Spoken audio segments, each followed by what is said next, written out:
جهنم هل امتلأت وتقول هل من مزيد وأزلفت الجنة للمتقين غير بعيد هذا ما توعدون لكل أواب حفيظ من خشي الرحمن بالغيب وجاء بقلب منيب ادخلوها بسلام ذلك يوم الخلود لهم ما يشاءون فيها ولدينا مزيد فكم أهلكنا قبلهم من قرن هم أشد منهم بطشا فنقبوا في البلاد هل من محيص إن في ذلك لذكرى لمن كان له قلب أو ألقى السمع وهو شهيد ولقد خلقنا السماوات والأرض وما بينهما في 6 أيام وما مسنا من لغوب فاصبر على ما يقولون وسبح بحمد ربك قبل طلوع الشمس وقبل الغروب ومن الليل فسبحه وأدبار السجود. حضرات سورہ خواب جو بڑی اہم صورت ہے، عقیدت سے متعلق جو مضامین ہیں بہت پیارے انداز میں اور ایسے انداز میں کہ کم سے کم علم رکھنے والا بھی جسے سمجھنے میں کوئی پریشانی نہیں ہوگی. ایسی کوئی دقیق اور بہت گہری اور فلسفی والے انداز کی بات نہیں ہے کہ کوئی آدمی کہے کہ بھی میری سمجھ میں نہیں آ رہی ہے. خاص طور پر مرنے کے بعد اٹھائے جانے کے سلسلے میں ان کے سوالات اور ان کے جوابات کا تذکرہ ہوا اور اللہ نے جو 2 فرشتوں کو ساتھ میں رکھا ہے اس کا ذکر آیا کہ قیامت کا دن اللہ فرمائے کہ میرے سامنے اب یہاں جھگڑا کرنے کی ضرورت نہیں ہے، ہم نے تمہارے پاس پہلے ہی یہ سب کچھ بھیج دیا تھا، اس کے باوجود تم لوگ اڑے رہے تو اب اس کی سزا ہو. اور قرآن کا یہ اسلوب ہے جب نافرمانوں کا ذکر ہوتا ہے، نافرمانوں کو دی جانے والی سزاؤں کا ذکر ہوتا ہے تو ماننے والوں کے لیے کیا ہے اس کا بھی ذکر اللہ فرماتے ہیں تاکہ دونوں کو بات سمجھ میں آ جائے. قیامت کے دن اللہ فرماتے ہیں یوم نقول لجہنم، اس دن ہم جہنم سے کہیں گے حل امتلأتی، کیا تو بھر گئی؟ وتقول حل من مزید، وہ کہے گی کہ اور چاہیے اور چاہیے اور گنجائش ہے. جہنم کی اس دن جو حالت ہوگی اور بھی دوسری جگہ قرآن نے ذکر کیا ہے. کبھی آپ نے دیکھا ہوگا بہت سخت آواز میں بجلیاں کڑکتی ہیں، اچھے خاصے ہمت والوں کے بھی دل کانپنے لگتے ہیں کیونکہ ہم لوگ شہر میں رہتے ہیں، گھروں میں دروازے دریچے بند رہتے ہیں، زیادہ بجلی کی کڑک کا احساس نہیں ہوتا. جنگلات میں اور دیہاتوں میں جب بجلیاں کڑکتی ہیں کیا عالم ہوتا ہے آدمی پر جو روک پڑتا ہے. قرآن نے کہا اسی طرح جہنم کھول رہی ہوگی، اس کے اندر سے آوازیں آ رہی ہوگی، بہت تیش میں ہوگی، غصے میں ہوگی. حل امتلأت، سب کو ڈالنے کے بعد اللہ پوچھے گے کیا تو بھر گئی؟ وتقول حل من مزید، وہ کہے گی نہیں اور مجھے چاہیے.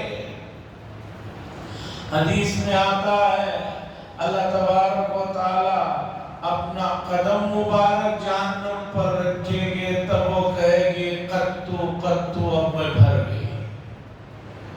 کیا اس کی کیفیت ہوگی اللہ بہتر جانتا ہے. اللہ کے قدم رکھنا جہنم پر، اس کی کیا کیفیت ہوگی، کیا صورتحال ہوگی، وہ اللہ بہتر جانتے ہیں۔ یہ صحیحین کی حدیث ہے، تب جہنم کہے گی کہ میں بھر گئی، اور اسے سکڑ دیا جائے گا۔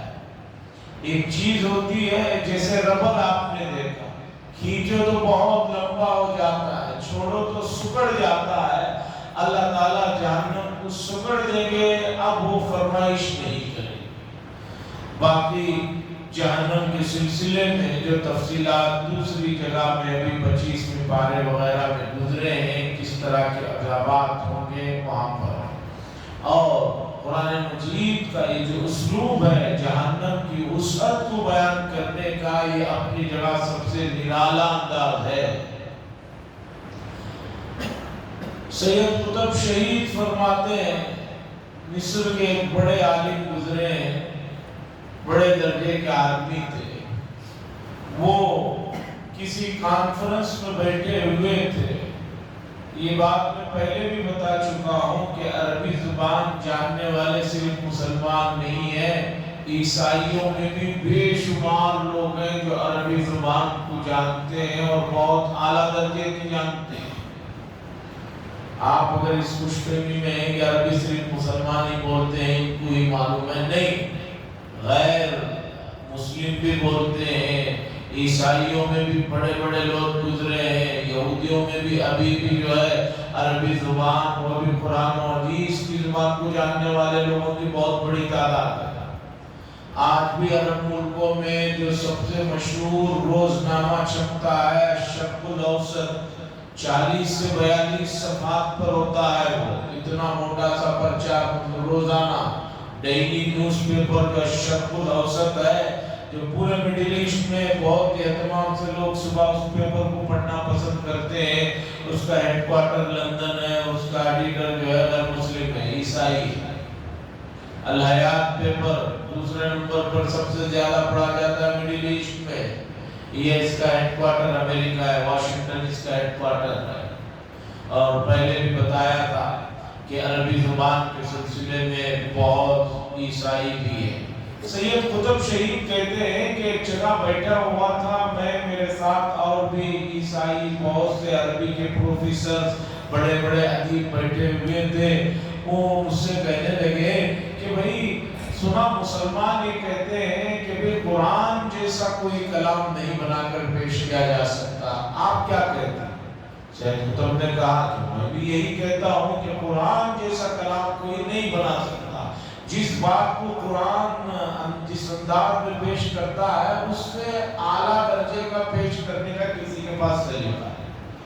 تو وہ عیسائی جو بڑے عربی کے پروفیسر تھے وہ کہنے لگے اچھا آپ بھی ایسا سمجھتے ہیں، ہم تو آپ کو سمجھ رہے تھے کہ آپ ایسا نہیں سمجھتے۔ انہوں نے کہا یہی سمجھتا ہوں۔ تو پھر سید قطب شہید صاحب نے فرمایا چلیے بات اب آگے جب بڑی ہے تو پوری کر لیتے ہیں۔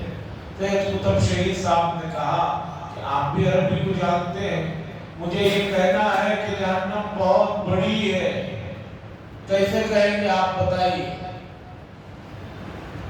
تو وہ سب عربی کے پروفیسر تھے، انہوں نے کہا الجہنم وسیع، جہنم بہت وسیع ہے، کوئی دوسرے الفاظ لائے۔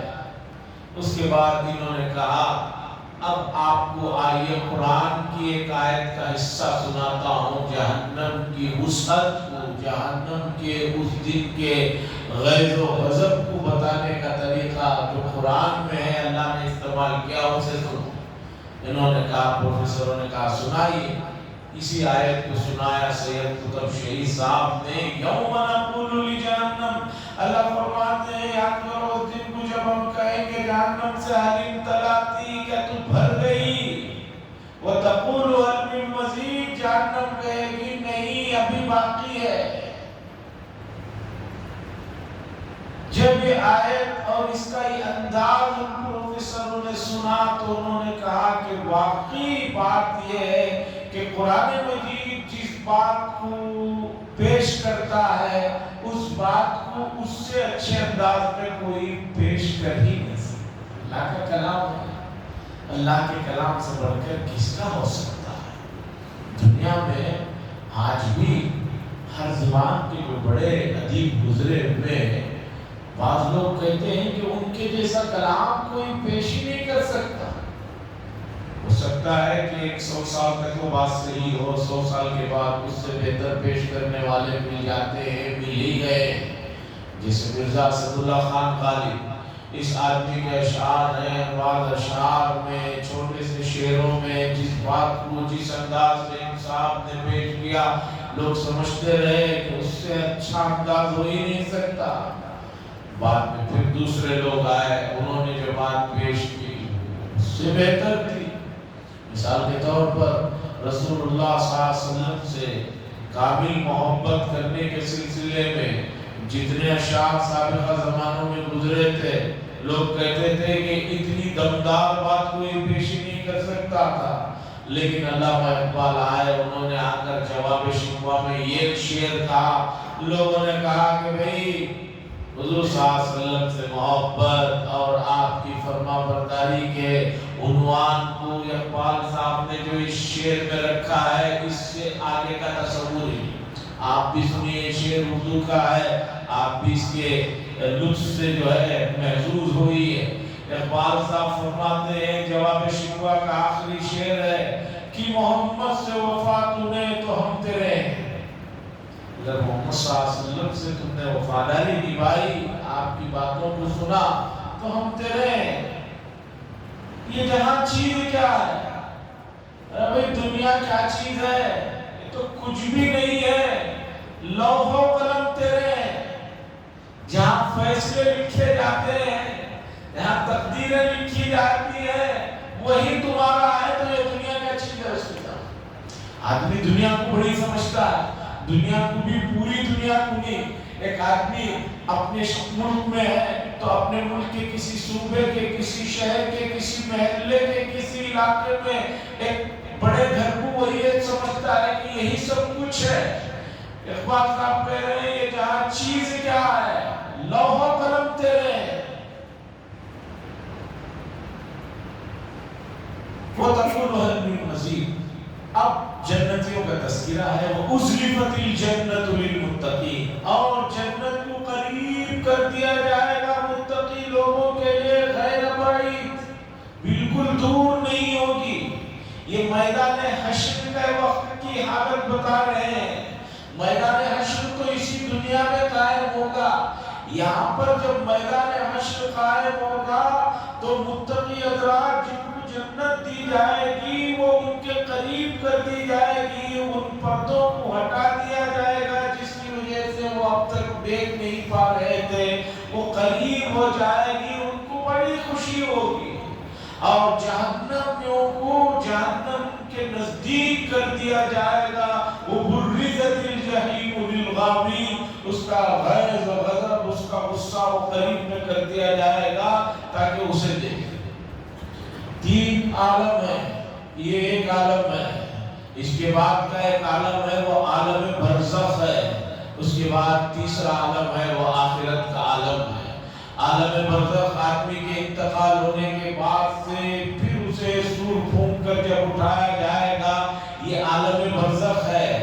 اس میں بھی آدمی کو اگر اچھا ہے تو جنت کی خوشبوئیں، جنت کی کھڑکیوں کو کھول دیا جائے گا، اسے محسوس کرتا رہے گا وہ۔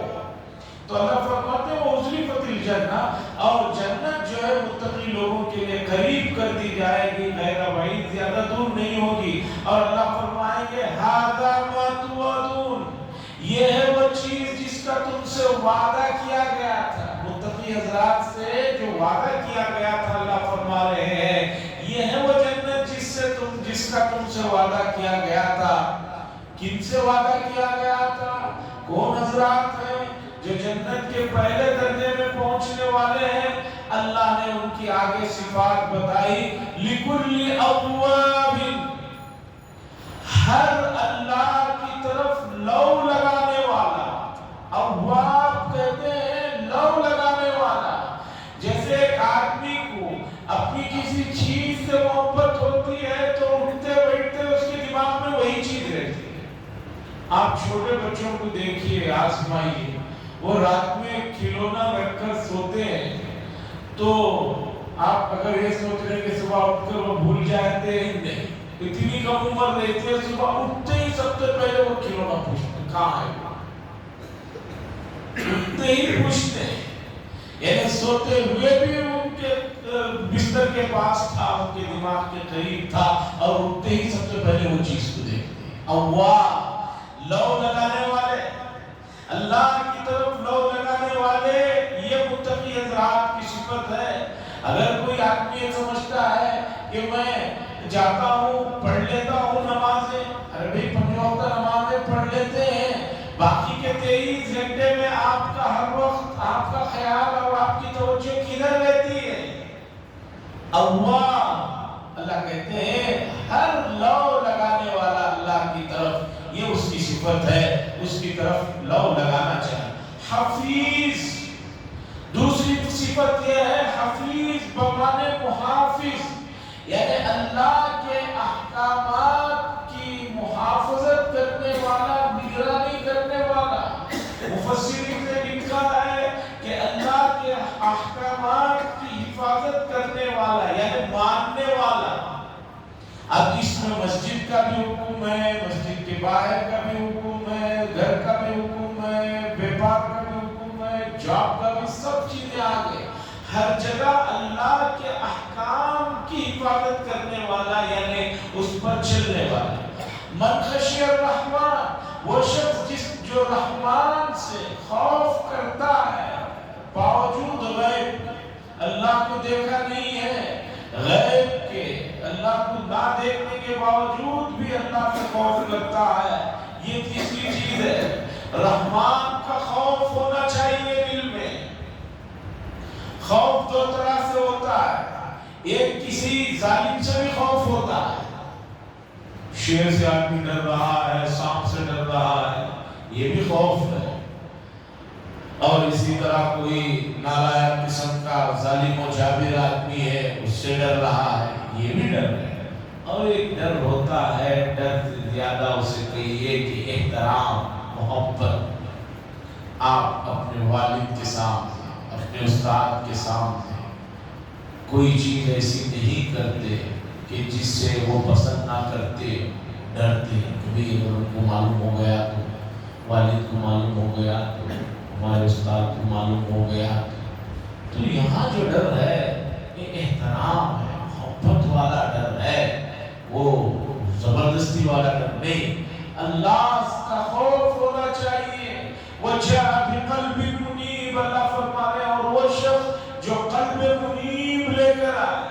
منیب کا لفظ اس سے پہلے بھی قرآن مجید میں گزر چکا ہے، ایک جگہ ابراہیم علیہ السلام کی صفت میں بھی گزر چکا کہ وہ بڑے منیب تھے، یعنی بہت زیادہ رجوع کرنے والے تھے، ہر وقت اللہ اللہ کرنے والے تھے۔ انابا یونیبو سے یہ منیب یعنی اللہ کی طرف رجوع ہونے والا۔ کوئی بھی بات ہوتی ہے وہ کہتا ہے کہ میں اللہ کی طرف رجوع کر رہا ہوں، اللہ اس مسئلے کو دیکھیں گے، کوئی بھی مسئلہ آیا اللہ سے مانگتے ہیں، یہ کرتے ہیں۔ بہت پہلے کی بات ہے، ہمارے یہاں لوگ معاملات میں مشورہ کرتے ہیں، اچھی بات ہے، لیکن ایک چیز ہے استخارہ، اللہ سے مشورہ کرنا کہ بھئی یہ میرے لیے بہتر ہے یا نہیں، استخارہ۔ حدیث میں آتا ہے، صحابہ کہتے ہیں کہ ہم ہر معاملے میں استخارہ کرتے ہیں، نماز پڑھ کے استخارہ، اگر کسی کے پاس فوراً فیصلہ کرنا ہے، وقت نہیں ہے تو حدیث میں دعا بتائی گئی، اللہم خیر لی وقتا، اللہم خیر لی وقتا۔ ایک صاحب تھے جو ایک بڑی جگہ میں مائک کا انتظام سنبھالتے تھے، اور مائک کا انتظام سنبھالنا یہ چھوٹا کام نہیں ہے۔ ہم مسجد میں ہیں، اتنے حصے کا کوئی مسئلہ ہے، کھلے میدان میں کوئی پروگرام ہو رہا ہے، اب وہاں مائک سنبھالنا ہے تو آپ کو معلوم ہونا چاہیے کہ کھلے میدان میں ہوائیں چلتی ہیں، کبھی کچھ ہوتا ہے تو پورا سسٹم جو ہے وہ یہ ہو جاتا ہے۔ میں نے کہا کہ کیسے آپ کر لیتے؟ تو انہوں نے کہا کہ کچھ بھی ہوتا ہے تو میں پہلے استخارہ کر لیتا، اللہ میں ایسا کرنا چاہو کیسے؟ تو اللہ کی طرف سے کچھ رہنمائی مل جاتی ہے، کر لیتا ہوں، کچھ بھی مسئلہ نہیں رہتا۔ تو مجھے ابو طلبی منیب اللہ فرما رہے ہیں یہ سب جنت ان حضرات کے لیے ہے جو رجوع ہونے والے ہیں، قلب منیب لے کر آئیں گے۔ ادخلوها بسلام، اللہ فرمائیں گے سلامتی کے ساتھ اس میں داخل ہو جاؤ۔ ذالک یوم الخلود، یہ ہمیشہ والا ابدی زندگی اور ابدی دن ہے۔ جنت میں ٹیمپرری داخلہ نہیں کہ بھی 2 دن کے بعد کہا جائے کہ نہیں نکلو یہاں سے، اب دوسروں کو لانا ہے، جگہ کم ہے۔ جیسے ہوتا ہے کہ بہت سارے لوگوں کو پہلے ایک جگہ رکھا جاتا ہے، پھر اس کے بعد دوسرے اس سے بڑے لوگ بھی آتے ہیں، ان سے کہا جاتا ہے نہیں بھی ابھی ان کے لیے یہاں سے آپ ادھر آ جائیں۔ تو اللہ فرما رہے ہیں ذالک یوم الخلود، یہ ہمیشہ اور ابدی والا دن ہے۔ لَهُم مَا يَشَاءُونَ فِيهَا، ان کے لیے وہاں وہ جو چاہیں گے وہ سب کچھ ملے گا۔ وہاں جنت میں ما یشاءون، جو چاہیں گے فیہا ان کو اس میں ہوگے، لیمیٹڈ سروس نہیں رہے گی۔ آپ نے دیکھا ہوگا بعض ہوٹلوں میں لکھا ہوا رہتا ہے اتنے پیسوں میں بوفے فری۔ تو پہلے اس طرح ہوتا تھا، تو کبھی میں بھی گیا، میں نے کہا کہ بھئی صرف مچھی ڈالی، جو چاہے جو سب فری ہے، مچھی ڈالی۔ میں نے کہا ایک اور پیس ڈالی، انہوں نے کہا نہیں مچھلی میں لیمٹ ہے، ایک ہی پیس ڈالی۔ میں نے کہا پھر کیا فائدہ ہوا جو لکھ کے لگائے ہیں کہ 300 کو سب کچھ جو ہے انلیمیٹڈ فری۔ انہوں نے کہا نہیں انلیمیٹڈ میں صرف چاول بھی، روٹی اور دال ہے، اس میں جتنا دیں گے اتنا ہی، اس لیے وہاں کوئی آدمی نہیں کھڑا ہے۔ آپ کو بھی کبھی واقعہ پیش آیا ہوگا۔ تو جنت میں ایسا نہیں، لَهُم مَا يَشَاءُونَ، جو چاہیں گے وہاں ملے گا، انلیمیٹڈ ملے گا۔ وہاں یہ نہیں بتایا جائے گا کہ بھی اس میں صرف یہ ہے، اس میں ذرا یہ ہے۔ آگے سنیے اور جنت میں جنتیوں کے لیے کیا مزے کی چیز ہے، وَلَدَيْنَا مَزِيدٌ، اور ہمارے پاس ان کے لیے اور بھی کچھ اضافہ چیزیں ہیں، اور بھی کچھ ایکسٹرا جو ہے چیزیں ہیں۔ مزید کی تفسیر میں مفسرین نے لکھا ہے جنت میں جنتیوں کو ان کی تمام من پسندیدہ چیزوں کے علاوہ جو مزید ایکسٹرا ملے گی چیز، اس میں اللہ تبارک و تعالیٰ کا دیدار ہے۔ 10ویں پارے میں بھی اس طرح کا مضمون آیا تھا کہ جنت میں جنتیوں سے کہا جائے گا، حدیث میں تفصیلات ہے کہ بتاؤ بھئی ہم نے جو وعدہ کیا تھا وہ تمہیں سب ملا یا نہیں؟ جنتی کہیں گے اللہ سب نہیں۔ کہا جاؤ علماء اکرام سے تمہارے پوچھو، اور بھی کوئی بات ہے تو آ کر ہم سے عرض کرا۔ جنت میں جنتی حضرات کہیں گے چلو بھی مولانا سے مسئلہ پوچھ لیتے، آ کر پوچھیں گے کہ بھی ایسی بات ہے، تو علماء بتائیں گے ہاں اللہ نے مزید کا وعدہ کیا، کچھ زیادہ کا وعدہ کیا۔ وہ زیادہ کیا ہے؟ اللہ فرما رہے ہیں کہ وہ زیادہ ہمارا دیدار ہے۔ پھر جنت میں جنتیوں کو اللہ کا دیدار ہوگا۔ حضور نے فرمایا انکم سترون ربکم کما ترون لیلۃ القمر، تم لوگ اپنے پروردگار کو ایسے دیکھو گے جیسے 14ویں رات کے چاند کو تم لوگ دیکھتے ہو۔ کھلے ریگستانوں میں، سمندروں کے پاس، کھلی فضا میں 14ویں رات کا جو چاند ہوتا ہے، اسے جن لوگوں نے دیکھا ہے ان کو معلوم ہے، ایسا لگتا ہے کہ بالکل ہم اس کے قریب ہیں۔ اتنا تم جو ہے واضح اللہ کو دیکھو گے۔ اور اس کے بعد تفصیلات آئی ہیں، جو پہلا دیدار ہوگا وہ اتنا لمبا ہوگا کہ لوگ تھکیں گے نہیں، وہ ہوتا رہے گا۔ تو اللہ فرما رہے ہیں وَلَدَيْنَا مَزِيدٌ، اور ان کے لیے اور بھی ایکسٹرا زیادہ چیزیں ہوں۔ اب آگے اللہ مکے کے لوگوں کو کہہ رہے ہیں وَكَمْ أَهْلَكْنَا قَبْلَهُم مِّن قَرْنٍ، اور کتنے تم سے پہلے قومیں گزری ہیں جن کو ہم نے ہلاک کر ڈالا۔ ہم اشد منہم، وہ لوگ تمہارے سے زیادہ طاقتور تھے۔ مکے کے لوگ اپنے آپ کو بہت بڑا تیسرا خاں سمجھ رہے ہیں۔ اللہ فرما رہے ہیں تم سے پہلے بہت قوموں کو ہلاک کیا، قوم عاد ہے، سمود ہے، جن کی بستی بستیوں سے تم گزرتے ہو وہ تم سے زیادہ طاقت میں مضبوط تھے اور بہت کچھ ان کے پاس تھا.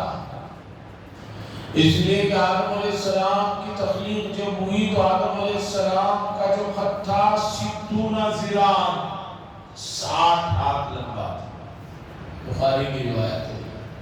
اس کے بعد خط لمبا چھوٹا ہوتا گیا اب 5 ساڑھے 5 پر آ کر رک گیا ہے. آگے چل کر اور کتنا ہو جائے گا پتہ نہیں. اللہ فرمائے ہو اشد منکم، وہ تمہارے سے زیادہ سخت تھے. بطشن فنقروا فی البلاد، انہوں نے پورے ملکوں کی خاک چھان ماری تھی. اس کے دو مطلب ہیں. ایک تو یہ ہے کہ وہ لوگ اتنے طاقتور تھے، اتنے گھوم پھر رہے تھے کہ بہت شہروں میں انہوں نے چکریں لگائی تھی. دوسرا مطلب مفسرین نے کہا کہ جب موت کا وقت آ گیا تو وہ چھپنے کے لیے بہت بھاگ دوڑ کرتے رہے لیکن کہیں بھی ان کو کوئی ٹھکانہ نہیں ملا. ایسا نہیں ہو سکتا کہ کوئی آدمی کہیں جا کر غار میں چھپ جائے، بہت نیچے چلا جائے، وہاں اسرائیل علیہ السلام بھی نہ پہنچتے ہوں، ان کے فرشتے نہ پہنچتے ہوں. نہیں، دنیا میں اتنی ترقی کے باوجود بھی، اتنے سسٹم کے باوجود بھی اب بھی بہت ساری چیزیں، بہت کوشش کے باوجود نہیں پتہ چل رہا ہے کہ کہاں کیا ہے. مثال کے طور پر اس وقت چل رہی ہے ایران میں جب ان کا نیوکلیائی جو پروگرام ہے وہ کہاں رکھے ہیں، پہاڑ کے کچھ گہرائی میں رکھے ہیں، اوپر سے کیا کیا اس کے پیچھے لگائے ہوئے ہیں، اس کے باوجود اس کی لوکیشن ان کو نہیں معلوم ہو رہی. اور بہت پہلے کی بات ہے، 30 سال کے قریب جو ہے ہمارے کرناٹک کے متصل تمل ناڈو کے جنگلات میں ایک مشہور آدمی کو ایک ڈاکو نے گرفتار کر لیا. کئی دن تک جو ہے ان کا پورا نظام، پورا سیٹلائٹ سسٹم لگا رہا، وہ کہاں ہے پتہ نہیں چلا. ایسا نہیں، حل میں محیص ہے کوئی جگہ بچنے کی نہیں ہے. موت جب آتی ہے تو کوئی جگہ بچنے کی نہیں رہ جاتی. اللہ آگے کہہ رہے ان فی ذلک لذکری لمن کان لہ قلب، اس میں بے شک نصیحت ہے ان لوگوں کے لیے جن کے پاس جو ہے سمجھنے والا دل ہو یا سننے والے کان ہو. سب کے کان سنتے ہیں، سننے میں فرق ہوتا ہے. ایک تو نصیحت عبرت کے لیے سننا ہوتا ہے، ایک ایسے ہی ٹائم پاس کے لیے آدمی سن رہا ہے. دیکھتے ہیں کہ حضرت مولانا یوسف صاحب قدس سرہ، مولانا الیاس رحمۃ اللہ علیہ کے فرزند حضرت جی کے نام سے مشہور تھے. بہت لمبا عرصہ وہ بڑے ذمہ دار رہے. وہ ہمیشہ کہا کرتے تھے کہ بہت سے لوگ کانوں کے مزے کے لیے بیانات سنتے ہیں، عمل کی نیت نہیں ہوتی، اس لیے کچھ بھی سنا فائدہ نہیں ہوگا. اللہ وہی کہہ رہے ہیں ان فی ذلک لذکری لمن کان لہ قلب، بے شک اس میں نصیحت ہے ہر اس شخص کے لیے جس کے پاس جو ہے ایسا دل ہو جو اس کا جو ہے مطلب سمجھنے والا ہو، یا ایسے کان ہے یا وہ جو اسے اگر نصیحت تک پہنچا. اب آگے سنیے وَلَقَدْ خَلَقْنَا السَّمَاوَاتِ وَالْأَرْضَ وَمَا بَيْنَهُمَا فِي سِتَّةِ أَيَّامٍ وَمَا مَسَّنَا مِن لُغُوبٍ. اور تحقیق کہ ہم نے پیدا کیا آسمانوں کو اور زمینوں کو اور جو کچھ اس کے درمیان میں 6 دنوں میں. فی سِتَّةِ أَيَّامٍ 6 دنوں میں ہم نے پیدا کیا. یہ 6 دن سے کون سے مراد ہیں؟ پہلے بھی بات آ چکی ہے، جب سورج اور چاند بنا ہی نہیں تھا تو اس سے یہ دن مراد نہیں ہو سکتی. یہ تو سورج اور چاند کو پیدا کرنے کے بعد سورج اتنا نکل رہا ہے، ڈوب رہا ہے تو ایک دن ہے. ان 6 دن سے جو بھی وقت مراد ہے وہ ہے. اللہ فرماتے ہیں کہ ہم نے ان کو 6 دنوں میں پیدا کیا. اب آگے سنیے وَمَا مَسَّنَا مِن لُغُوبٍ، اور ہمیں تھکن چھو کر بھی نہیں گئی. توریت میں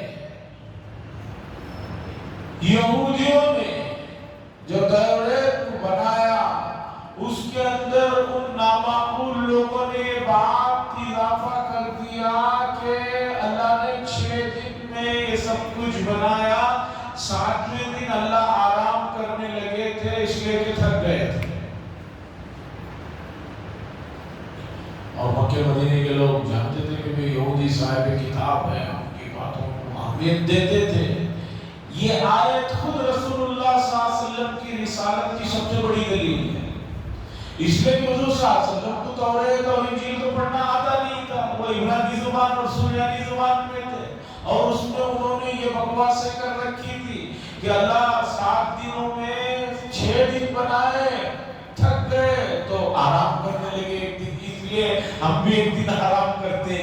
اللہ نے فرمایا وما مسنا من لغوب، ارے تھکن تو ہمیں چھو کر بھی نہیں گئی ہے، وہ تو بیچارہ انسان ہے، تھک جاتا ہے۔ تو یہ سب آیتیں کھلی دلیل ہے کہ یہ کلام اللہ کا ہے۔ حضور صلی اللہ علیہ وسلم نے تو توریت پڑھی ہی نہیں، نہ وہ زبان آپ کو آتی تھی، اس کے باوجود ان کے اس توریت میں جو ایک الزام اللہ پر انہوں نے رکھا تھا، اللہ نے اس کا یہاں پر جواب دیا کہ نہیں ایسا نہیں ہے، ہم نہیں تھکے ہیں، ہم نے دنیا کا نظام اس طرح بنایا کہ تاکہ لوگوں کو بھی پتا چلے کہ بھی ایک نظام ہے، رفتہ رفتہ قدم بقدم چلتا ہے۔ امت مسلمہ اس حقیقت کو سمجھنا چاہیے کہ کوئی بھی کام ایک دم نہیں ہو جاتا، اللہ صرف ایسے ان کے کام کو ایک دم اشارہ کرے، ارادہ کرے، ہو جاتا ہے۔ پھر بھی اللہ نے 6 دن بنانے کا ذکر اس لیے کیا کہ امت کو بھی کسی بھی کام میں، خاص طور پر کسی اچھائی کی کام میں لگے ہیں، جلدی مایوس نہیں ہونا چاہیے، تھکنا نہیں چاہیے کہ بھئی میں تو بول رہا ہوں نہیں مان رہے، چھوڑو دفعہ، نہیں، رفتہ رفتہ آہستہ آہستہ قدم بقدم لگے رہنا چاہیے، تب جا کر مسئلہ جو ہے انتہا کو پہنچتا ہے۔ ورنہ اللہ کے لیے کیا مشکل تھا کہ انسانوں کا نظام بنانے کے لیے ڈائریکٹ ہی اتار دیتے اوپر سے ایک آدمی، لیکن اللہ نے نظام کو بنائے رکھنے کے لیے، ایک دوسرے کے تعلق کو جمائے رکھنے کے لیے، انسان کو دنیا میں لانے کے لیے ظاہری طور پر ماں باپ کو منتخب کیا۔ اب بچے ماں باپ سے، ماں باپ بچوں سے تعلق ہوتا ہے، پھر وہ تعلق سے اور تعلقات بنتے ہیں، اس سے کنیکشن جڑا ہوا رہتا ہے۔ اب ڈائریکٹ ہر آدمی اوپر سے آ جاتا تو کسی کو کسی کی کیا پرواہ تھی، آپ کا کیا ہے، جیسے جہاں سے آپ آئے میں بھی وہیں سے آیا، میں کیوں آپ کا احسان ہوا۔ پھر دنیا کا ظاہری نظام جو چل رہا ہے وہ نہیں سمجھ اللہ کی یہ چیز میں جو حکمتیں ہیں، اس کے پیچھے کے جو راز ہیں وہ بہت ہیں، کچھ تو سمجھ میں آ گئے ہیں اور کچھ کم عقلی کی وجہ سے سمجھ میں نہیں آ رہے ہیں، اور باقی انشاءاللہ آخرت کے دن ہر چیز جو ہے آپ کی سمجھ میں آئے گی، لیکن دکھ یہ ہے کہ وہاں سے پھر کم بیک نہیں ہو سکتا۔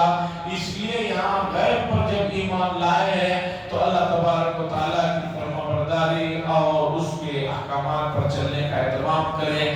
آگے نمازوں کا ذکر و اذکار کا تذکرہ ہونے والا ہے، اللہ سے دعا فرمائے اللہ تعالیٰ سنی ہوئی باتیں اور اس میں ہمارے لیے جو عبرت کی چیزیں ہیں ان پر عمل کرنے کی توفیق نصیب فرمائے۔ وآخر دعوانا الحمدللہ رب العالمین، لک الحمد و لک الشکریہ۔ اللہم صل علی سیدنا و شفیعنا نبینا حبیبنا مولانا محمد بارک وسلم۔